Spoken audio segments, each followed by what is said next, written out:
Dans cette vidéo, je vais vous expliquer comment fabriquer un chargeur sans fil que vous pourrez utiliser pour recharger vos smartphones.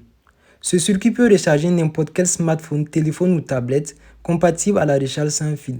Et ça, quelle que soit la marque. C'est-à-dire que vous ayez un Samsung, un iPhone, un Xiaomi, etc. Vous pourrez le recharger sans problème. Si vous êtes passionné par l'électronique et les sciences en général, je vous invite à vous abonner à cette chaîne pour ne pas manquer mes prochaines vidéos. Je vais commencer par vous expliquer comment transmettre de l'énergie sans fil. Ensuite, je vais vous expliquer étape par étape toute la partie électronique. Pour transmettre de l'énergie sans fil, il faut deux bobines. Une première bobine qu'on va appeler émetteur, c'est elle qui va transférer l'énergie dans l'air. Et une seconde bobine qu'on va appeler récepteur, c'est elle qui va recevoir l'énergie transmise par la première bobine. Pour que la bobine émettrice puisse transmettre de l'énergie dans l'air, il faut que celle-ci soit alimentée par du courant alternatif. Si vous branchez l'alimentation directement à la bobine, rien ne va se passer parce que la bobine fonctionne avec du courant alternatif.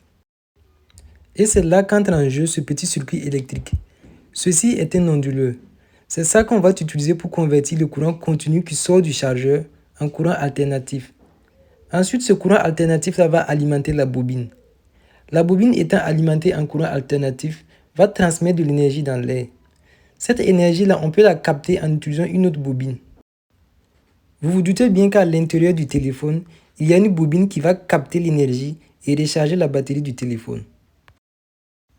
Alors pour réaliser ce projet, il vous faut deux transistors IRF Z44, deux résistances de 10 kΩ, deux diodes 1N4007, deux résistances de 220 Ω, un condensateur de 100 nanofarad 100 volts.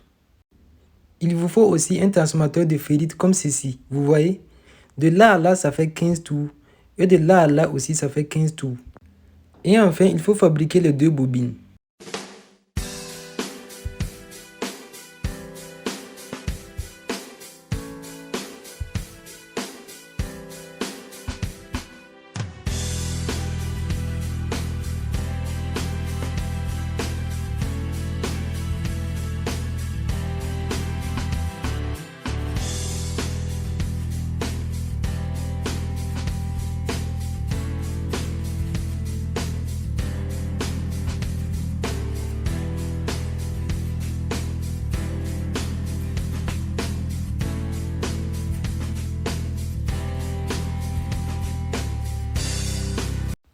Maintenant, vous avez tout ce qu'il vous faut pour réaliser ce projet. Je vous ai laissé le schéma et les détails techniques dans la description de cette vidéo.